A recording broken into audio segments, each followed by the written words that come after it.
I'm really amazed to see how many people turned out to hear an economist talk about public pensions on a Tuesday night. I'm really thrilled that we had such a great turnout. So I just want to thank each and every one of you for coming tonight. But I think after my presentation, and a lot of you probably already are aware of how severe the problem is. And in fact, I think it's the greatest financial challenge facing California right now. And so I think the more that we become educated on this issue and spread the word on this issue, I think the better opportunities we'll have for making some real reform that has an impact here, a meaningful change in California. I was reading an article this morning, New York Times article, that said that pension reform has become a blood sport in California and also across the country. And I think that's true. And I think after seeing my presentation, you'll have a better feeling for why it's become such a, not only a huge problem, but also a controversial problem and quite frankly, a difficult problem to fix. But I think the opportunity is probably better than ever right now with Governor Brown, who I think understands the problem and the severity of it. So I think there's hope. And so tonight I'm going to try to kind of lay out a path about what the extent of the problem is, how did we get here, and where do we go in terms of trying to solve it going forward. So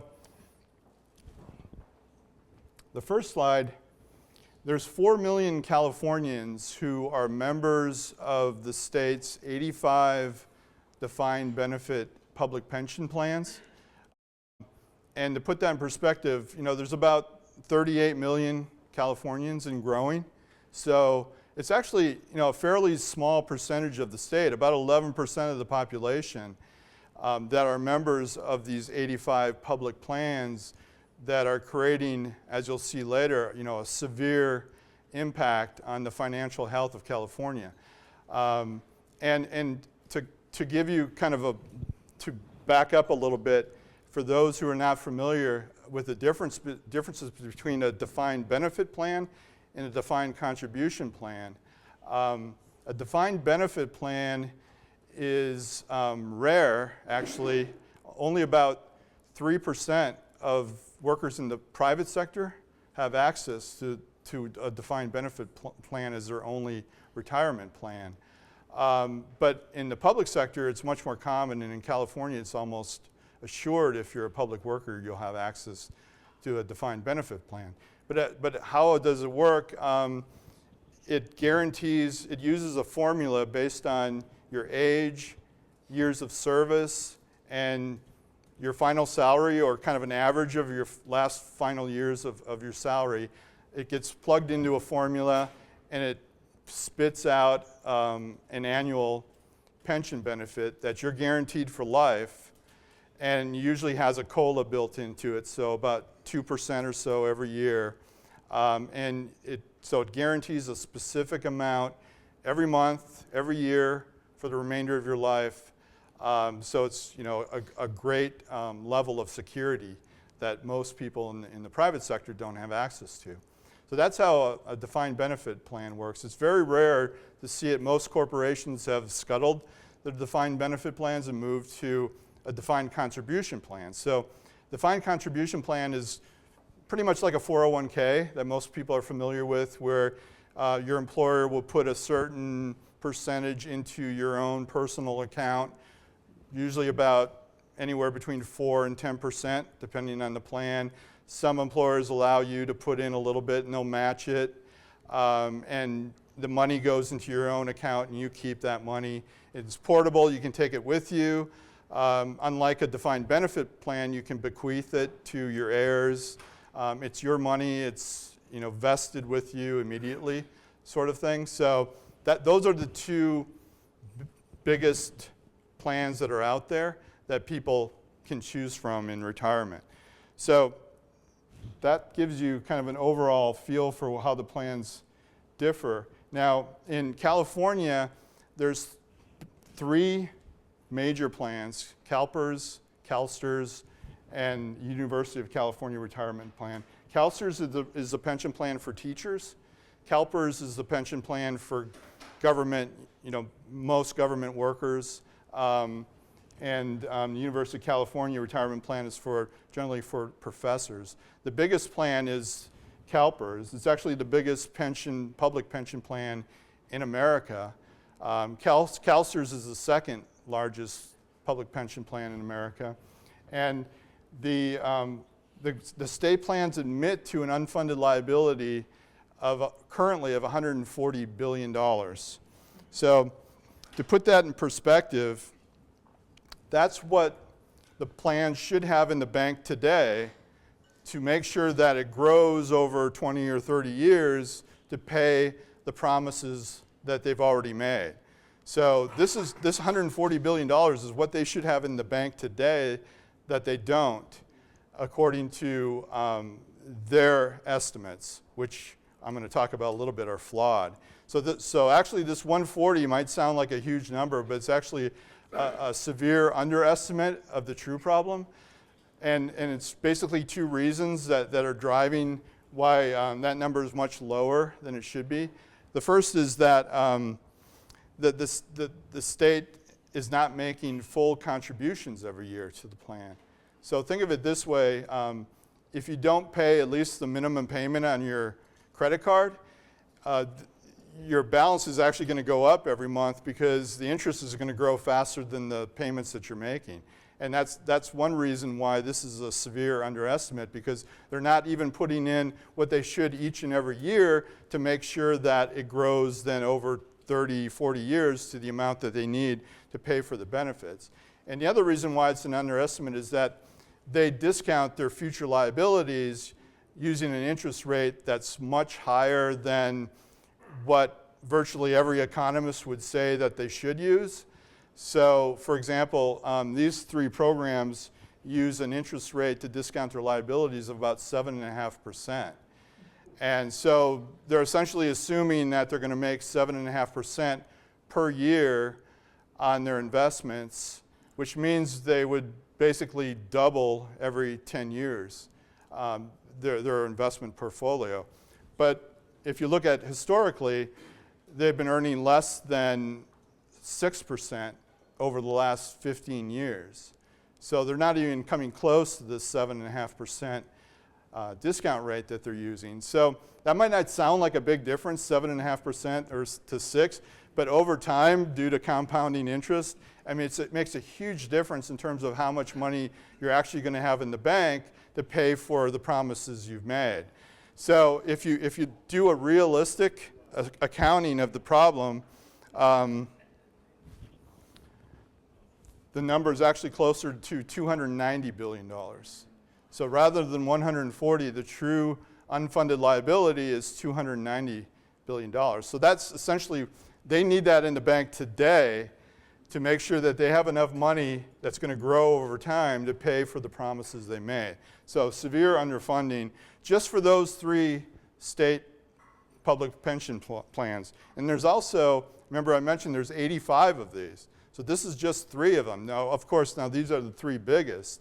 But if you include then the other 82, you add on another $140 billion at least to the pension liabilities of all of the state programs. And again, you have the big statewide programs, and some of the cities and counties participate in CalPERS, but some don't.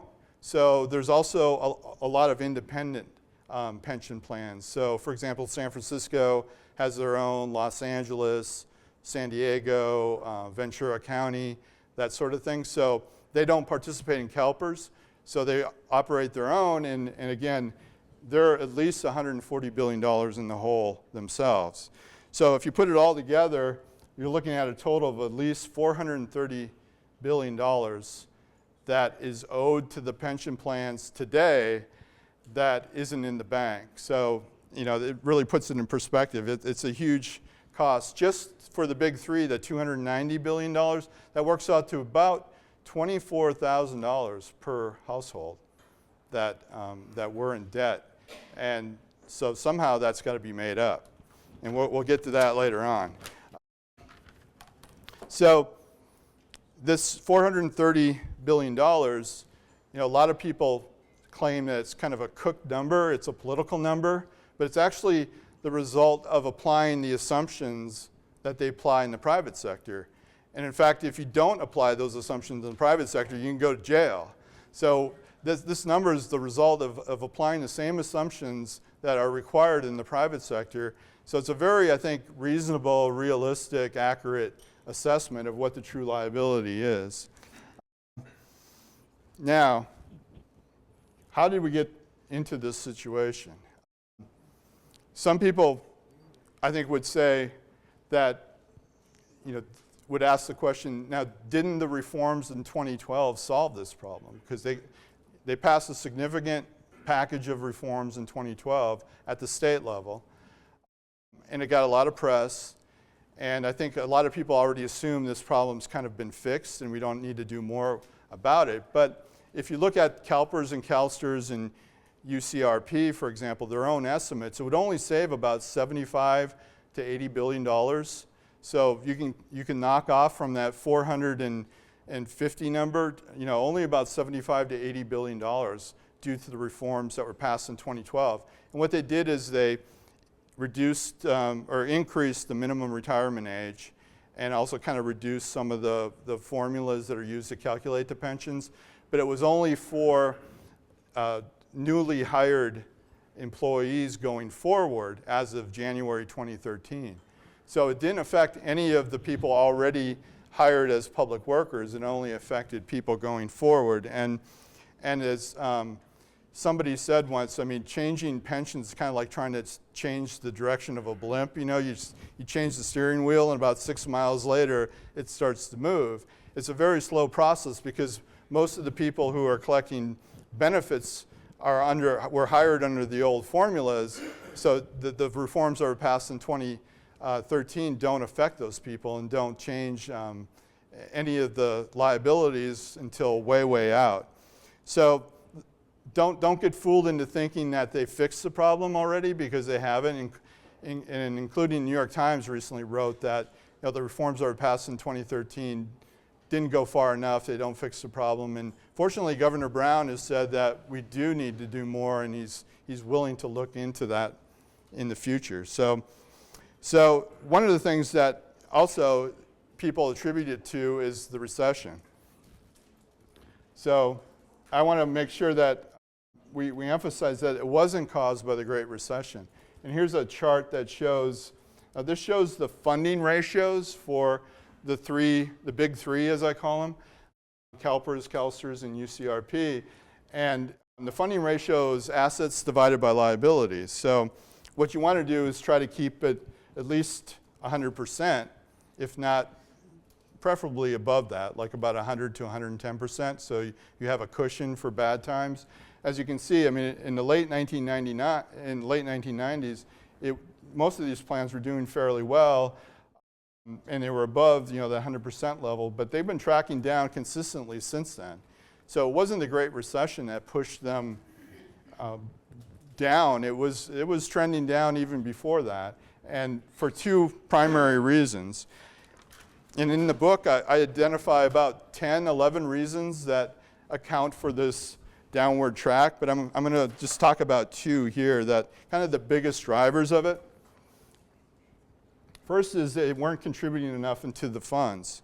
So, for example, just looking at CalSTRS, the teacher pension fund, between 2002 and 2013, CalSTRS was underfunded by $21 billion. So they weren't making a gallant effort to keep these plans solvent.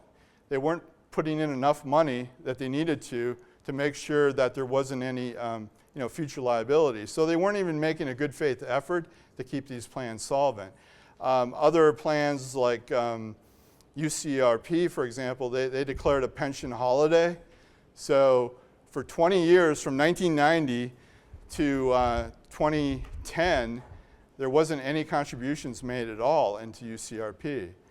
And yet, a few times they increased benefits. So there's a consistent pattern of not putting in even the minimal amount that you need to keep these plans solvent.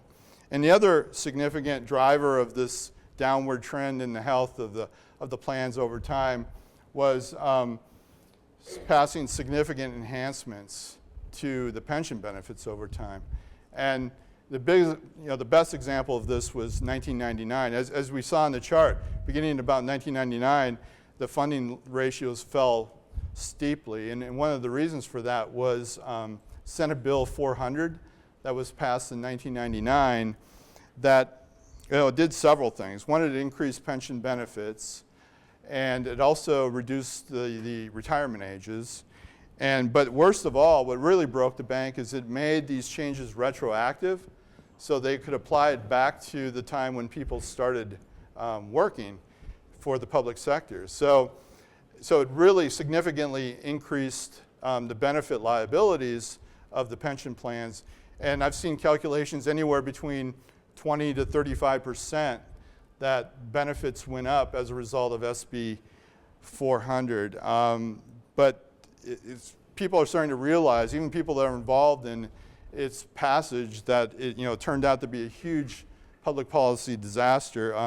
One of the CalPERS board members at the time, who actually supported the changes that were passed in 1999, said that, quote, he said, "This is one of the worst public policy decisions in the history of California."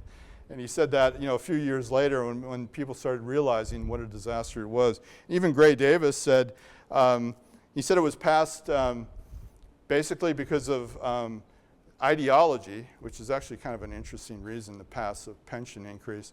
He said it was passed because of ideology and because the math that they were presented with from CalPERS showed that they could pay these benefits without from the investment surplus that they supposedly had at the time. But he said it turned out that the math was wrong big time. So even Gray Davis admitted years later that the benefits were much more generous than the state could ever live up to, particularly given kind of the roller coaster situation in California's financing.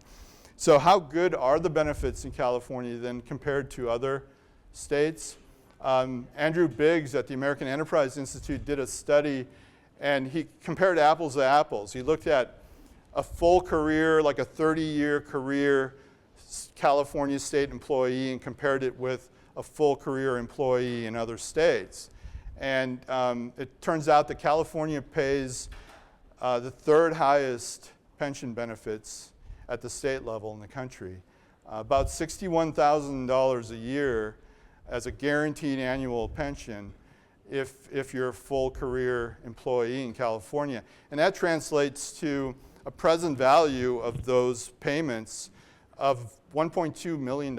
So it's not an exaggeration to say that a typical full career state government employee in California can retire as a pension millionaire, compared to a typical person who has to pay taxes to contribute to these plans and keep them going. I mean, would never have anything close to $1.2 million, obviously, in their IRA or their 401k when they retire. In fact, as I mentioned, 55% of all private sector workers nationally and in California have no retirement plan through their employer at all. So I think most people would be shocked, I think, in the private sector to find out how generous the benefits are in California, and how they don't compare with what most people have access to in the private sector. So that's kind of how we got there, was a lot of political decision making about how the funds should be managed in terms of how much is contributed, and of course constantly upping the pension benefits over time to make them more generous. And of course politicians like that because straight pay, they have to pay out the money right away. But if you offer a pension, you can promise, you can shoot for the moon and give people huge pension promises and realize that by the time this bill is due, you're going to be out of office, especially in California with term limits, and you're not going to have to really face be held accountable for the decisions you make. But now the chickens are coming home to roost, so to speak, because this bill is coming due, and as we see, I mean, it's just outrageously expensive, and so we got to figure out what are some of the ways to resolve this problem. So in the book, I'm going to talk about 6 potential solutions that I offer, and these 6 solutions could be taken independently. I think the best approach, though, would be to pass them as a package, do all 6, but at least if you did any one of them, at least you'd be getting closer to a better outcome than doing nothing. I mean, the first obvious step would be to have a true accounting of the actual health or unhealthiness of the state's pension plans. So that would include 2 things. It would be to post on a searchable website the pensions of government employees in California, just as a matter of course, just to put it on a website and list their pension, their name, the years of service, what agencies they worked for. I think the public deserves and has the right to know where their tax money is going. So I think that would be a good start, is people to see what some of these people are getting. I mean, the highest one that I've seen is former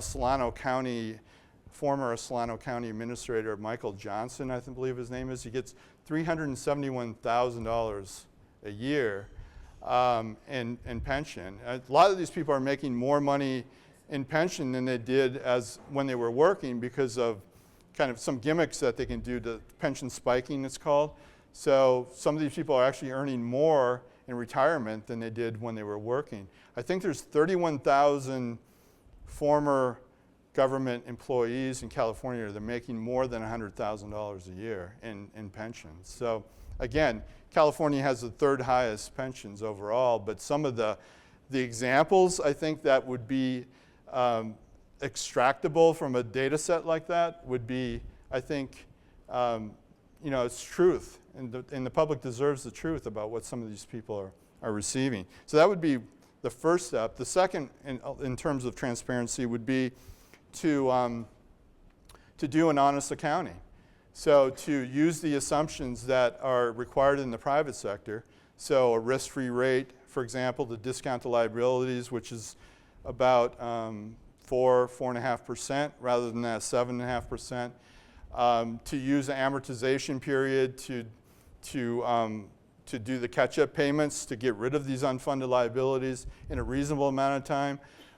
They use like 30 years, but I think it would be better to use something more like 15 to 20 because it would limit the intergenerational transfer of pushing the burden onto future generations, younger people.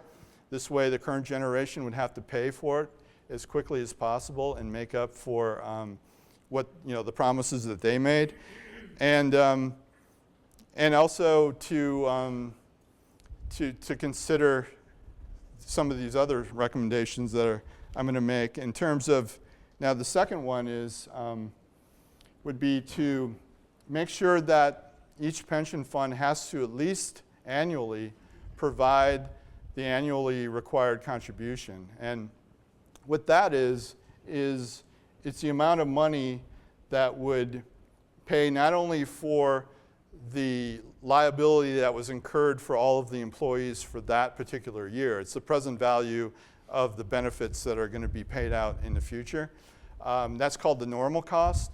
But the annual required contribution, or ARC, includes the normal cost plus a catch-up payment that would allow the pension funds to pay off the unfunded liability in 30 years, which I still think is too long, but that's typically the time period that's used. So at least if you paid that each and every year, you'd be on a track to eliminate the unfunded liability within a 30-year period. In California, as I mentioned, I mean, they haven't been even contributing to the ARC, which is one of the reasons why we're in the situation we are today. Now, Oregon, for example, requires that, I don't know if it's legislatively or constitutionally. I don't remember, but I know that they require that each public pension plan pay at least the ARC each year so that they keep investing at a rate that would long term make sure that they have enough assets in there to pay the future liabilities. And then the third recommendation would be to fund to the ARC without new taxes. And that's my preference, and I have a reason for that. Well, there's a couple reasons, but I'm going to kind of work into the second reason later on, and it'll be kind of apparent why I recommend this. But the first reason is kind of referring back to what we were talking about. I mean, most people who are going to be expected to pay the costs for these pension plans aren't making nearly or won't be receiving nearly the pensions that these public sector workers will be receiving. So I think it's unfair to ask them to contribute more money to pay for something that they'll never have access to, and they're trying themselves to save for retirement. So you're taking money away from people who don't have that types of means, who are struggling to save for their own retirement, to pay for very lavish payments or pensions for people in the public sector. And so I think there's a definite fairness issue to asking people to pay more taxes. But unfortunately, LA, for example, is considering a sales tax increase just for that money would be earmarked to pay for the city pension plan. So there are proposals out there to go the tax route, but I think there is kind of a fairness issue here that needs to be considered because the benefits that people can get in the public sector in terms of pensions are just so much more generous than anything that's available in the private sector. So if a state or county or city were to adopt these three recommendations, at least they would stop the bleeding.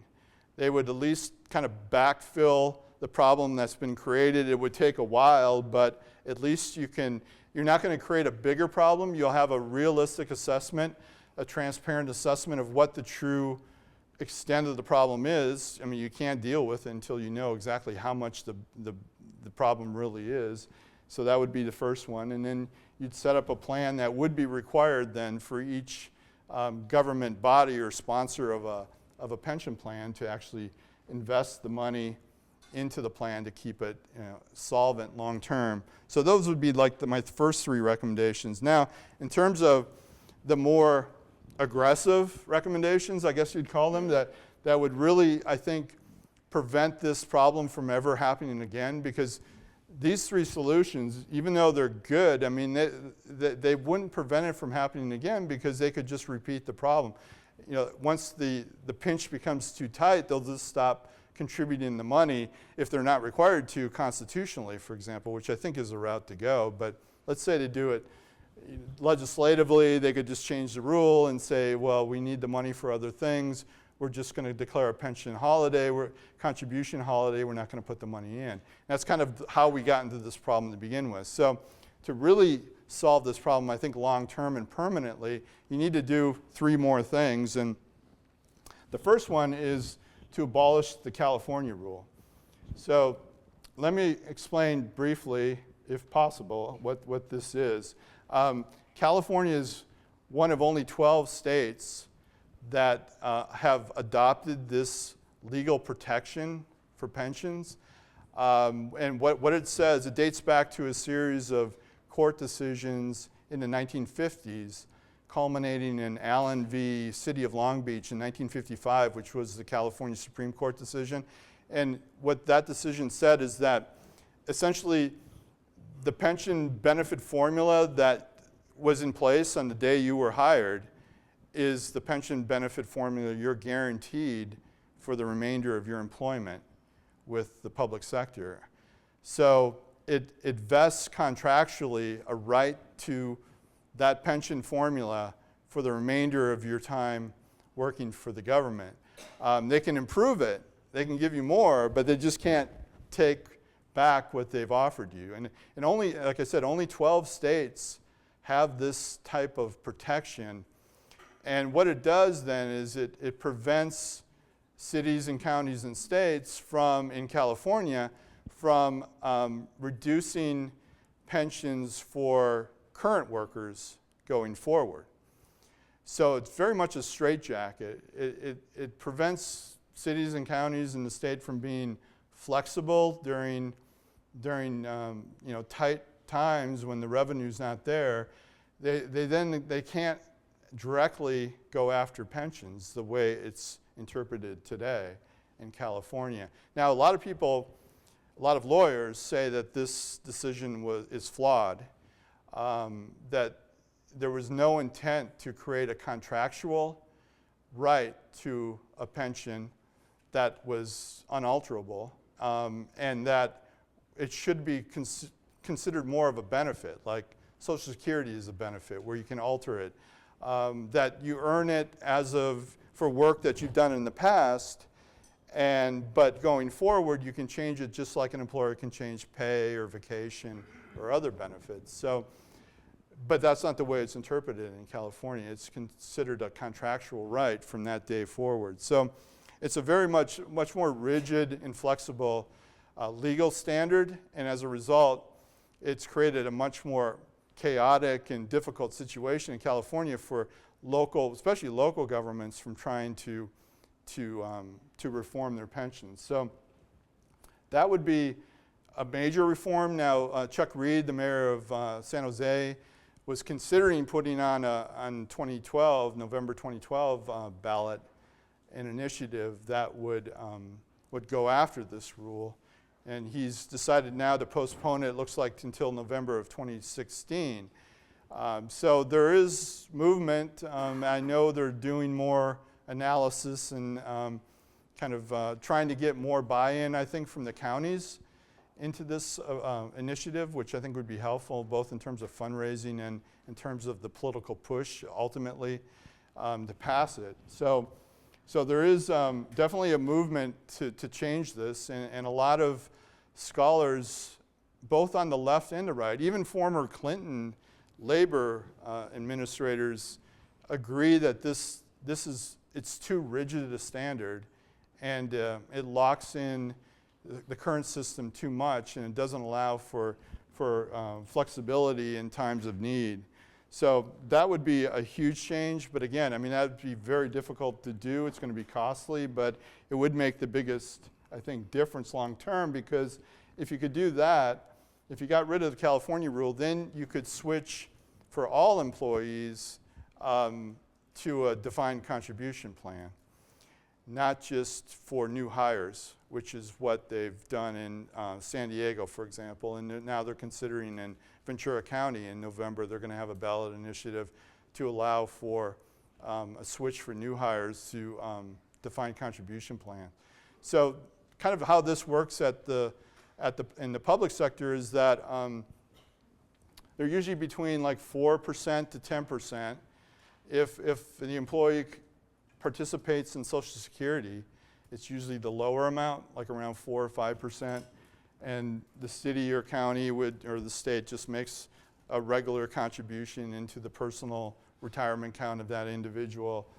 If they don't participate in Social Security, like teachers in California, for example, they would probably get something closer to about 10%. This is not pie in the sky. Michigan, Alaska, they've switched. Michigan did it in 1997. So other states have done it. And it creates, well, there's so many advantages, which we can talk about later, but it just creates so much certainty in terms of what the costs would be. People have the money right away. They can invest it themselves. They can take it with them. It's portable. It's not locked to your job. For younger people or people who don't work, only work for the government for a few years, it's a much better plan and a defined benefit, and that's been shown over and over by various studies that people who work a short duration for the state, for example, would benefit much more by a defined contribution plan, because it keeps growing. Once you take the money with you, you can keep it invested. It keeps earning interest, whereas a defined benefit plan, once you leave, it stops at that point. It locks in at that whatever that level is, and of course inflation eats it up over time. So it's a much better plan for younger people. And then the sixth recommendation would be to have voter approval of any change to a pension plan. And this could be a defined benefit or a defined contribution, actually. But any change to a public pension plan that increases the financial obligations of the public, they should be allowed to vote on.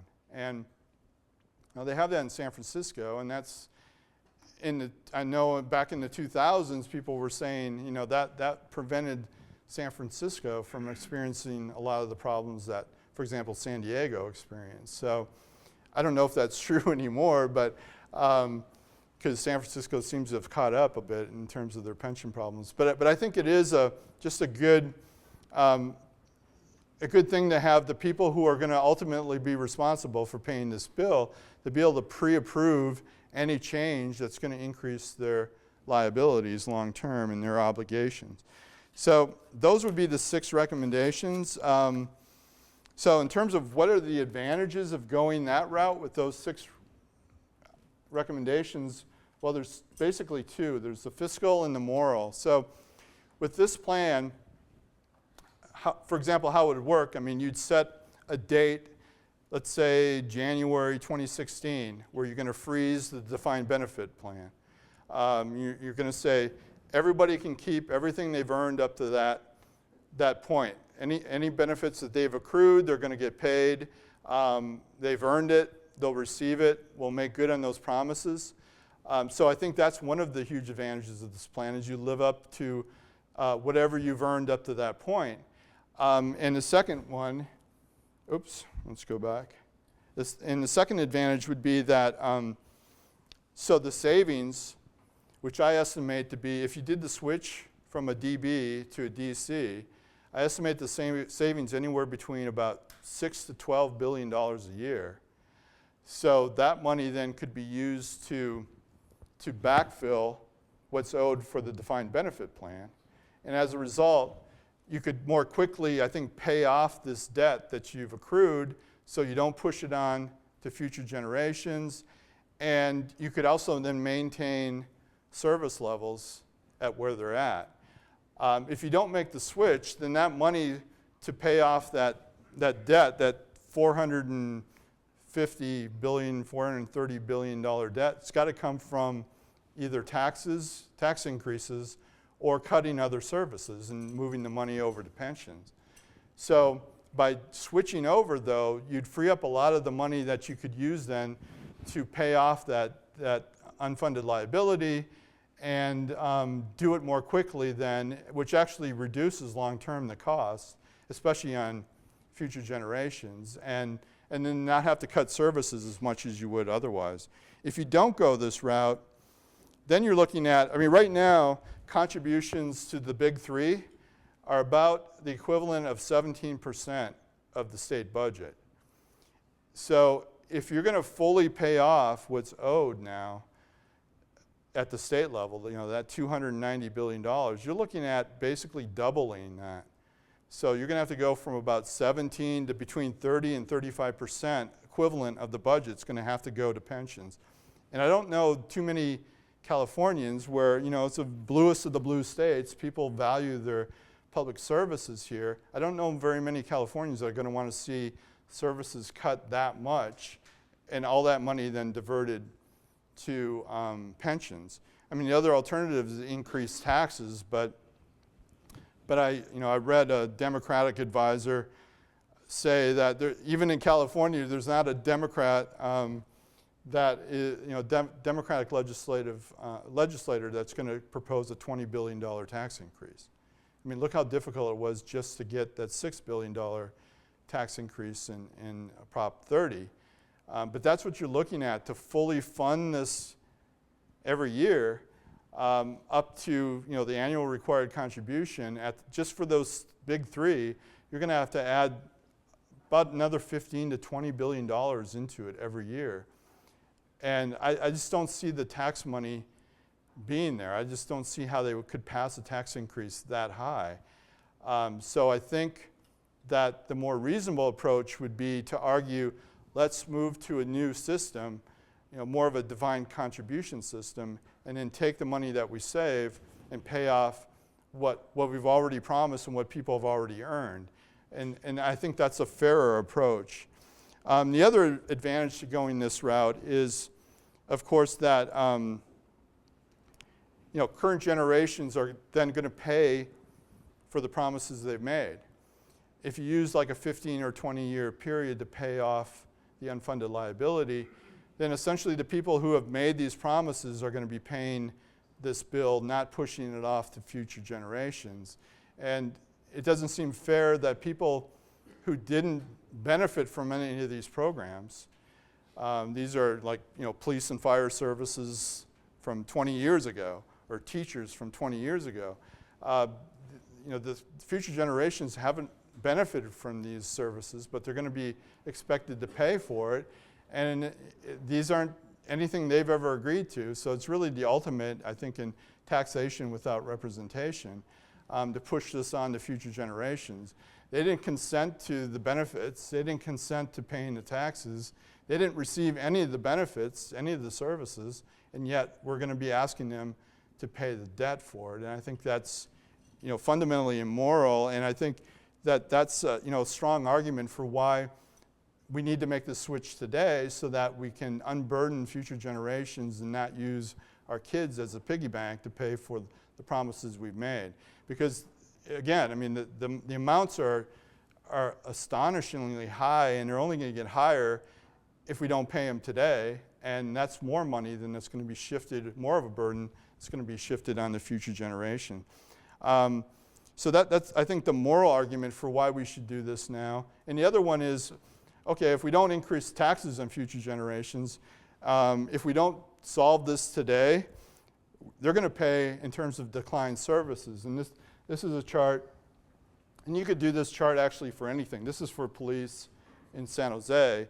As you can see, the budget for the police in San Jose from 2001 on is growing about nearly 50%.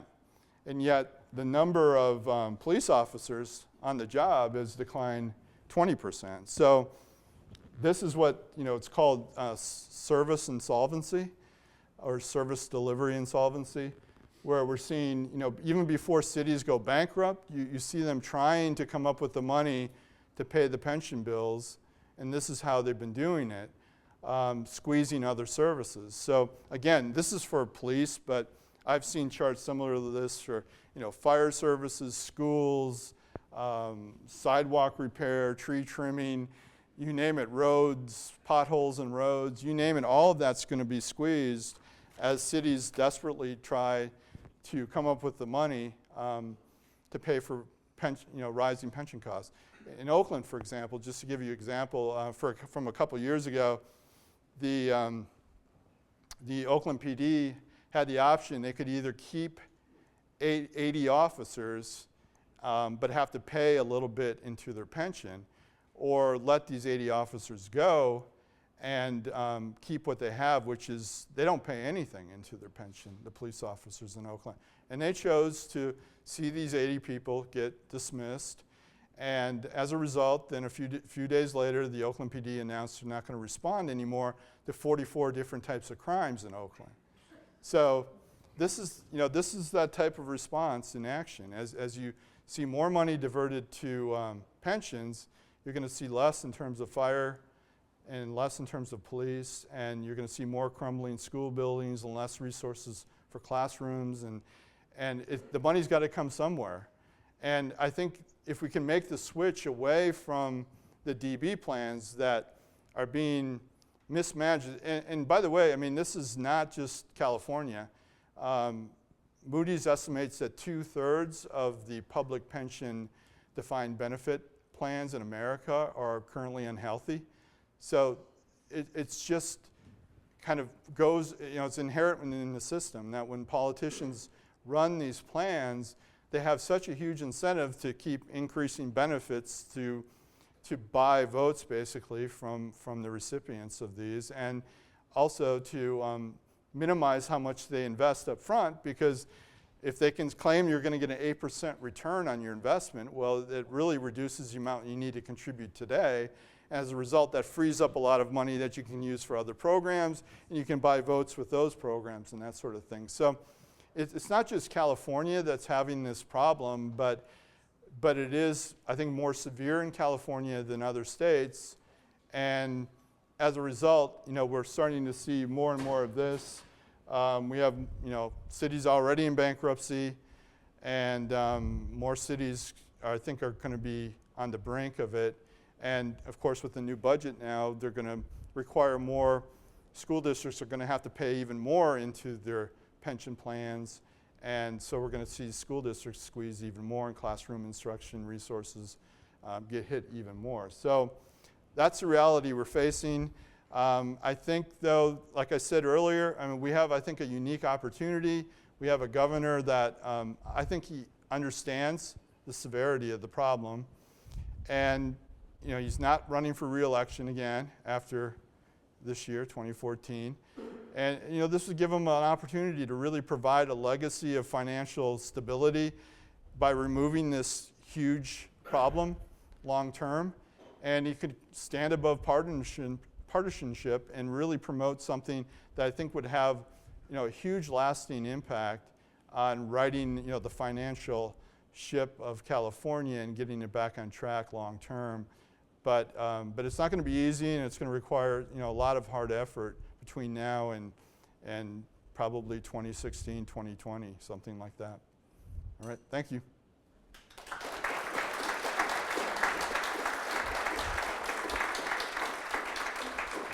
Questions now? Yeah, questions? Sir?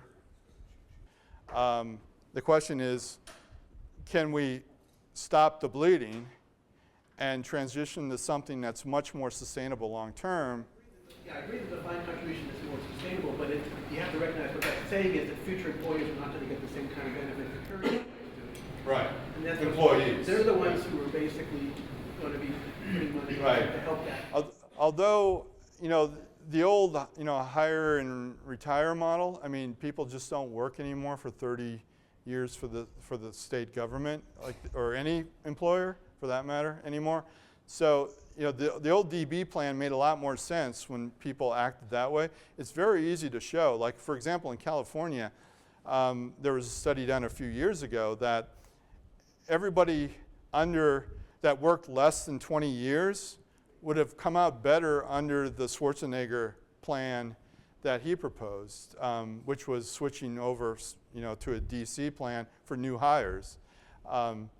And so it's really easy to show that, for most people, they would come out ahead. And the other thing is, the current system, especially at, for the city and counties, the current retirees and soon to be current retirees, people just about to retire, they have to really start wondering now, is this money going to be there if you can start impairing pensions in bankruptcy?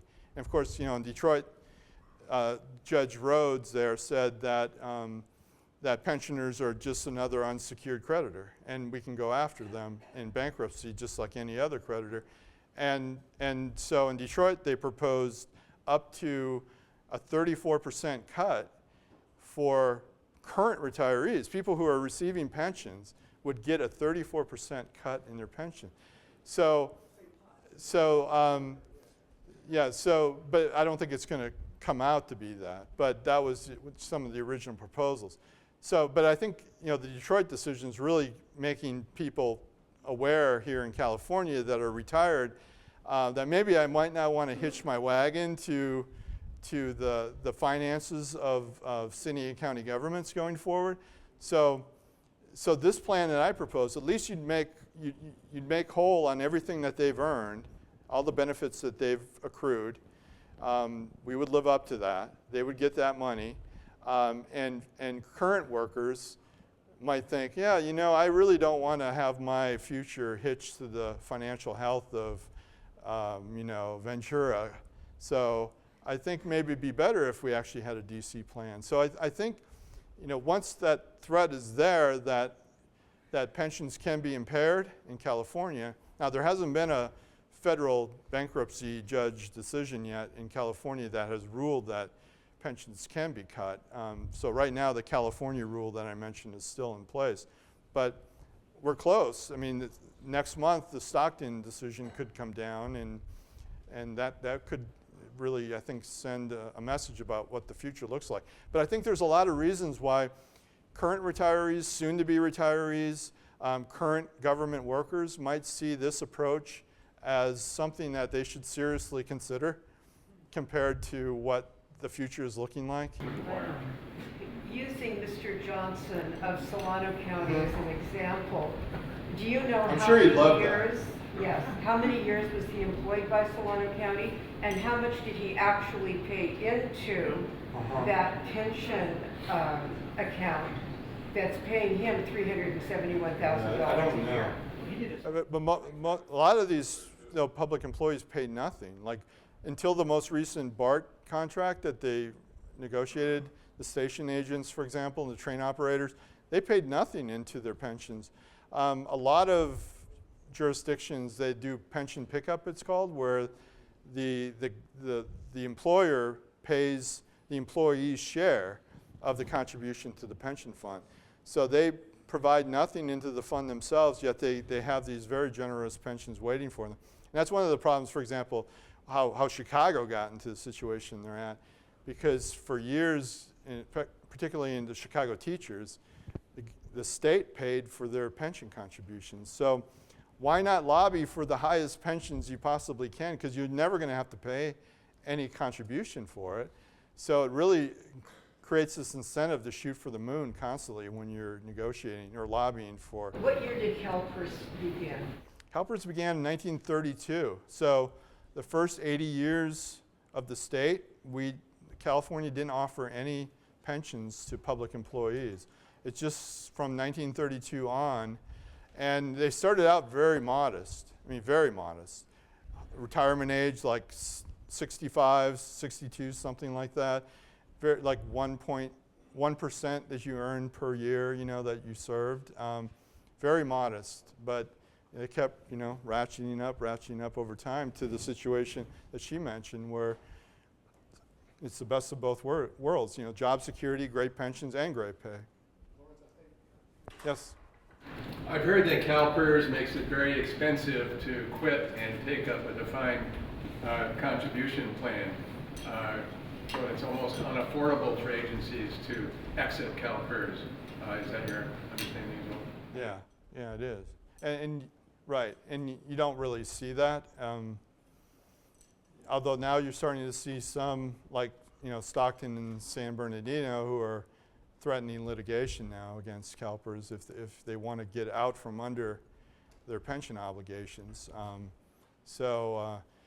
It takes a brave city, though, to take on CalPERS because they have huge resources and great lawyers, and most cities just can't afford to try to exit from CalPERS in terms of at least cutting the contributions that they make, because they know they're in for a huge legal battle. So I think it's taken a while for the situation to get so bad that a city sees it worth putting up the resources in terms of hiring the lawyers to fight these fights. But they want to make you pay your unfunded liability in one lump sum?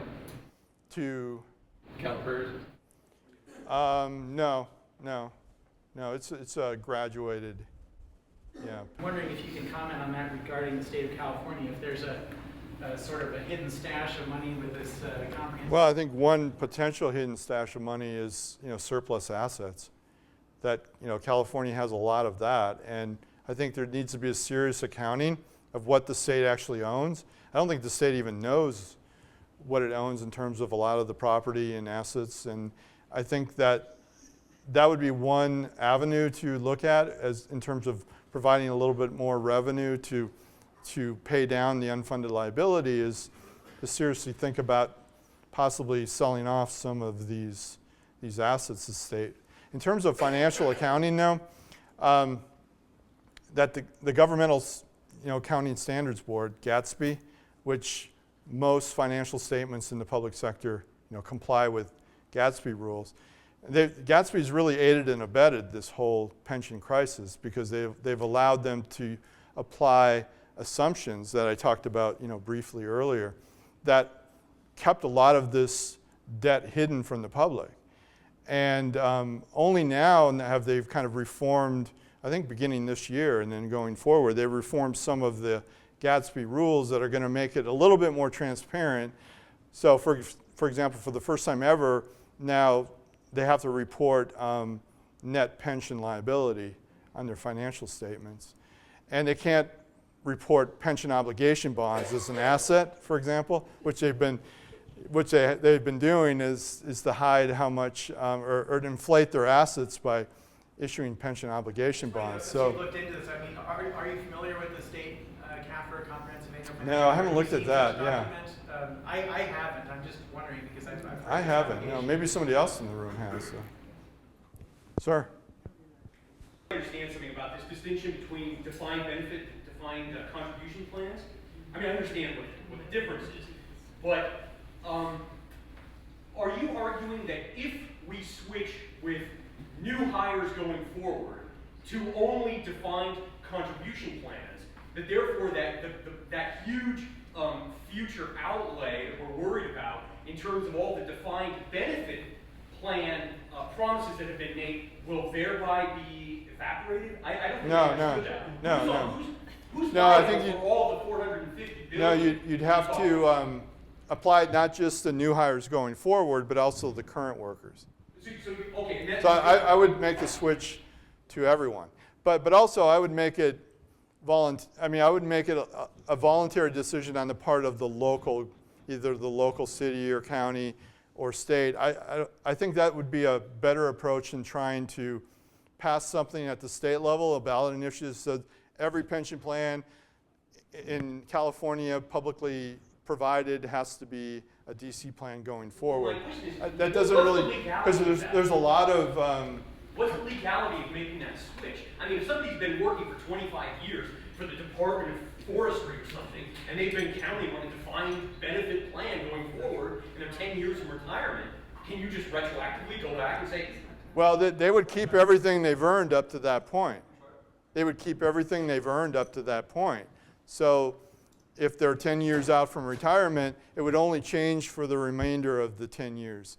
How is that going to eat up the $450 billion liability that we're Because if you switch to like a 4%, 5% defined contribution, that's much less money that you'd have to invest in the DC plan than you are under the DB plan today.